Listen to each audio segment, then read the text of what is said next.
Hello there ladies and gentlemen, I'm Paul TX141 Walsh, welcoming you to an all new Ace in a Day gameplay for the arcade mode of War Thunder. In today's episode, we shall be reviewing the LaGG-3-11, a Russian fighter aircraft earning a tier of 1 and a battle rating of 2.3. As for our historical overview today, as we've already provided a general overview to the LaGG-3 series aircraft in our previous review of the LaGG-3-8, link available in the top right corner of your screen as displayed now, we'll be focusing in particular on what makes the 11th series of the LaGG-3 so special compared to the 8 and the planes that followed it. With that, let us begin. Much like the Dash 8 in the LaGG-3-8, the Dash 11 designation for the LaGG-3-11 did not mark a specific subvariant as such, but that the plane produced was in the 11th production run of 100 aircraft, hereby marking the 1001st aircraft through to the 1100th aircraft.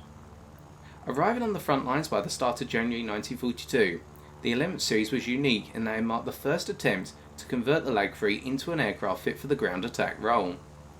The plane was to feature underwing modifications which enabled it to carry one of the following combinations: either 6 RS-82 unguided rockets, 6 RS-132 unguided rockets, both of these rocket types being of the early high explosive fragmentation type, or 2 FAB 50 kg bombs, or 2 FAB 100 kg bombs, these bombs being mounted using DZ-40 bomb racks. The Dash 11 was used initially in the final days of the Battle of Moscow, which ended on the 7th of January 1942, whereby the LaGG-3-11s proved themselves successful, albeit with some limitations. The particular one was that its unprotected 1240 horsepower Klimov M105PF engine, an inline type, was susceptible to damage from ground fire.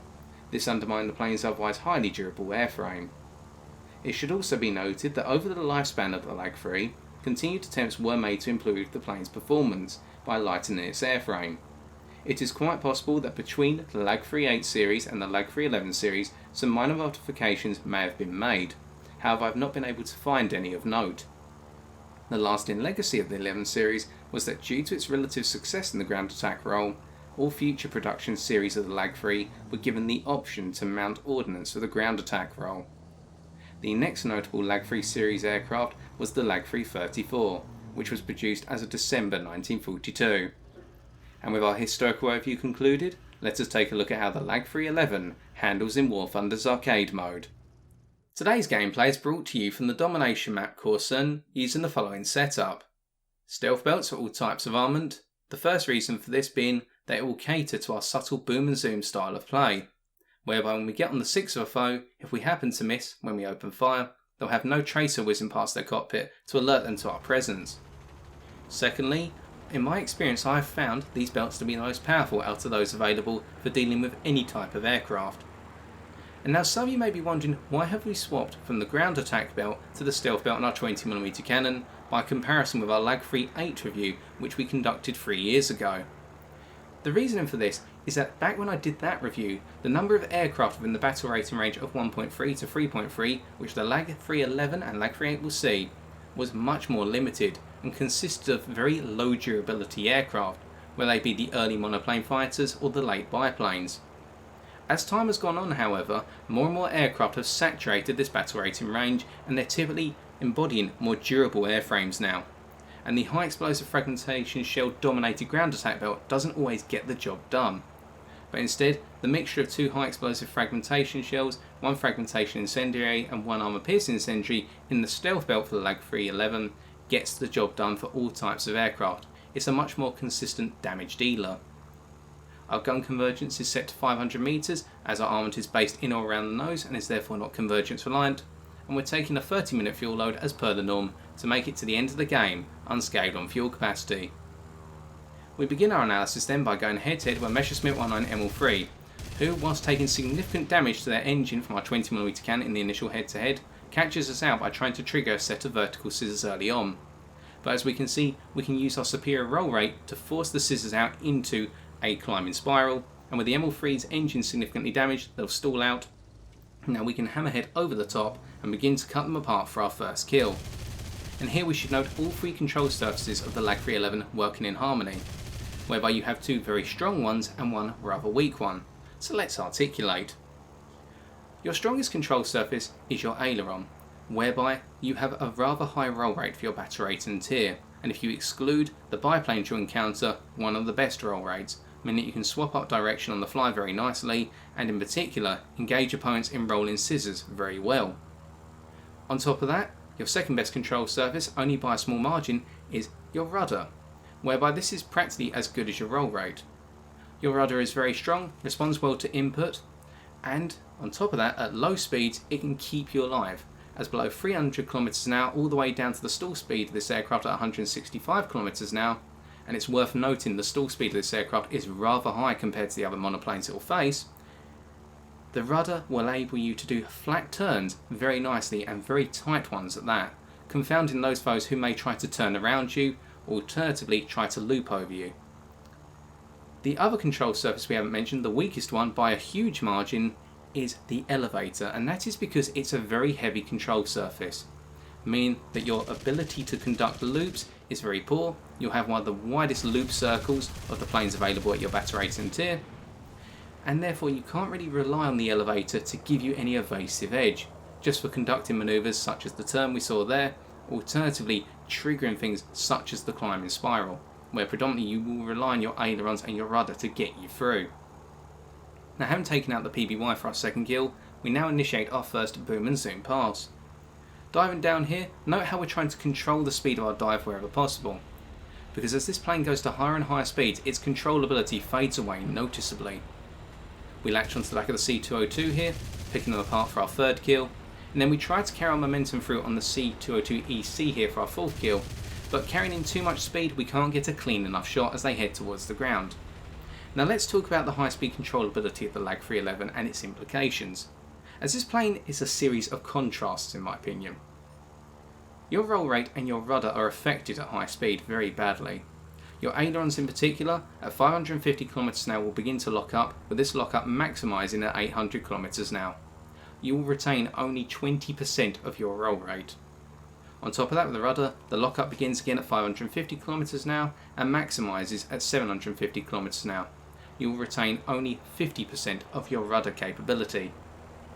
The elevator, oddly enough, is not affected at high speeds, however. You still get that heavy elevator, but it's very consistent at all speeds. And as we pick up our fourth kill on the Messerschmitt 109 ML1 there, we should note the difference between that pass and the more elongated pass that we made originally. This plane favours short distance boom and zoom, so if you can get an opponent in a boom and zoom pass whereby your speed never really goes above 650 km an hour, so you will experience some controllability lockup but not any major controllability lockup, then you will do very well.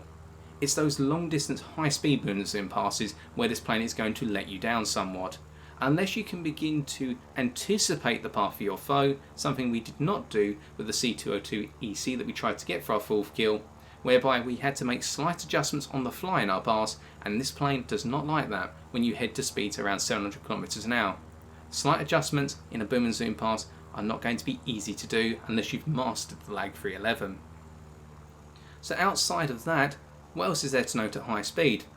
Well, the maximal dive speed characteristics of the LaGG-3-11 are again very odd.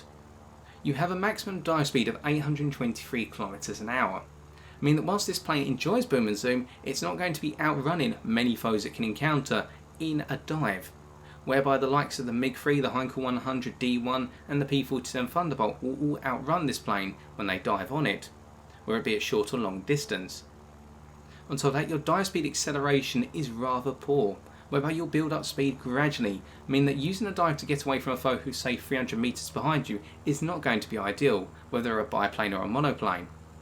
You need to take time to build up momentum, and one thing you'll note as a result is that I'm trying to judge all my engagements from 2 kilometres out if not further, i.e. the fight or flight syndrome. And here we go head to head with the I-15, and the head-on capabilities of the LaGG-3-11 are respectable due to the nose-mounted 20mm cannon in particular, but here we'll see the poor climb rate of the LaGG-3-11 being exhibited as this Spitfire Mark I just goes dead vertical and charges towards us with its superior climb rate by a massive margin. But now we're going to see the durability of the LaGG-3-11's airframe as the Spitfire falls apart and sets our left-hand fuel tank on fire, either one in the wing. That fire very quickly goes out as we switch off our engine briefly, and we can see that our airframe has only taken light damage from the fire. In general, the airframe of this aircraft lives up to its historical reputation. It will get you through the fight and take a lot of damage before you go down. Although there is one undermining weakness with this, as we come down on the C200 here to pick them apart for another kill. That weakness is the engine. The engine of this aircraft is susceptible to taking ridiculous amounts of damage from even the smallest duration from the smallest caliber guns, i.e. 7.7mm machine guns for example, and we were very fortunate not to take any engine damage from that Spitfire in that head-to-head previously. When pursuing bombers, if you start to take any damage to your engine, be prepared for the engine to go red, or just deactivate completely, i.e. go black. Therefore, getting hit in the engine is a no-go in this aircraft, whatever you do, and any damage to the engine will severely limit its performance even further. This plane really feels engine damage like no other. Meanwhile, fuselage damage to this aircraft doesn't really affect it as much, whether your fuselage is red or yellow, as we take out the pilot of that Rudder 88 there for our 8th kill. Now, outside of durability concerns, what else is there to note? Well, you note that we haven't really engaged in any turn fighting, and we've avoided going into the furball wherever possible and staying in it. That is because the turn circle of the LaGG-3-11 is rather wide, if not one of the widest at its battle rating and tier. The only planes you'll be able to turn with or outturn are the likes of the Focke 490A1, the Heinkel 100D1 and the P-47 Thunderbolt. Otherwise you can mostly assume that all aircraft are going to outturn you in the standard turn fight. Unless you start to bring in things such as your ailerons and your rudder, whereby you can mix up the directionality of the fight, trigger things such as horizontal or vertical scissors and perhaps gain the upper hand. But really, one of the key undermining factors of the LaGG-3-11 is its engine power. That is because, in general, this plane is rather sluggish to boot. The straight line acceleration from stall, either 165 km an hour, to 340 km an hour is consistent, but it's gradual. And you can improve this acceleration with your war emergency power only up to 430 km an hour. Beyond that, you will see a significant drop off in acceleration. On top of that, your war emergency power is limited to a maximum altitude of approximately 3,900 meters, at which point it will start to go grey on the indicator in the top left corner of your screen. Now, some of you may be wondering, does that mean WEP doesn't work at all? Well, not exactly. Your war emergency power input will be reduced to roughly 25% of the standard boost, so you'll still get some benefit, and that's ideal for straight line acceleration up at higher altitudes. But this goes to highlight how limited the performance of the LaGG-3-11 is in the higher altitude regions. And ideally, you never want to take this plane above 3,500 meters altitude, so you never hit that WEP threshold. And on top of that, there are a large number of foes who will just outperform you up at these more extreme altitudes, such as the Messerschmitt 109 ML3, the Spitfire Mark 1, to name a couple. And here we catch the Wellington Mark 1C and tear them to pieces, and as they start to go down towards the ground, we'll leave them for one of our friendlies to take out, as we've done enough damage to benefit ourselves with an assist at least. And we can see that we're going for a reload here, and you'll note that throughout this match, wherever possible, if I've had a brief interlude between engagements, I've typically gone for a reload. That is because of the limited ammunition capacity of the LaGG-3-11, 200 machine gun rounds, 150 cannon rounds. If you're accurate, you'll be able to rip apart multiple foes before having to reload, but if you're not too accurate a pilot or your opponents are proving evasive, you may exhaust all your ammunition in just taking down one foe, or if attacking a bomber from behind, that can be the case as well. Any other items to note? Well, ideally you never want to engage foes, as we said, above 3,500 meters, and the ideal altitude range would be 2,000 to 3,000 meters, just so you can give yourself some lower altitude room to split us away from foes. And in terms of speed ranges, your ideal speed range for engagements would be 300 to 500 km an hour as this game comes to its end, and we can take a look now at the post-game stats.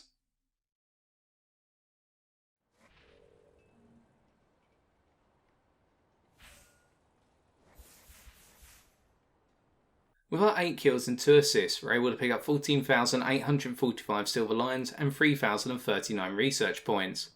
To defeat the LaGG-3-11 in a given matchup then, I can recommend one ideal approach, and that is to turn fight with it. As due to its rather wide turn circle and heavy elevator, this plane will struggle in your standard turn fight, and most planes that it can face will be able to outperform it. Examples include, but are not limited to, the Spitfire Mark 1, the A6M2-N and the F2A-3 Buffalo. If you are flying a plane which is an exception to this rule, such as the P-47D Thunderbolt or the Heinkel 100D1, you will have the superior climb rate from the outset to get well above the LaGG-3-11 and outperform it, whether it be at higher altitudes in excess of 4,000 metres or just in the energy game when you boom and zoom the aircraft, and eventually you will see the LaGG-3-11 fall out the skies as a burning wreck. But avoiding these two encounters today, we're able to demonstrate the LaGG-3-11 is a powerful aircraft when used in the short-range boom and zoom capacity in particular. Now many of you will be asking at this point, is this not just a LaGG-3-8 with the ability to carry bombs and rockets if you so desire? In my personal opinion, that is correct.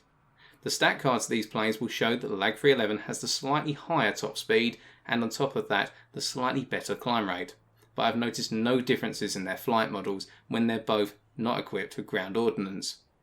And I have decided not to show the plane with ground ordnance today, as I personally feel mounting bombs and rockets really holds this aircraft back with what limited performance it does have. And if anything, the LaGG-3-11 now with its competition in its battle rating range can suffer somewhat unless in the hands of a pilot who respects its capabilities and is fully aware of them. But otherwise it's going to find itself lagging behind the competition.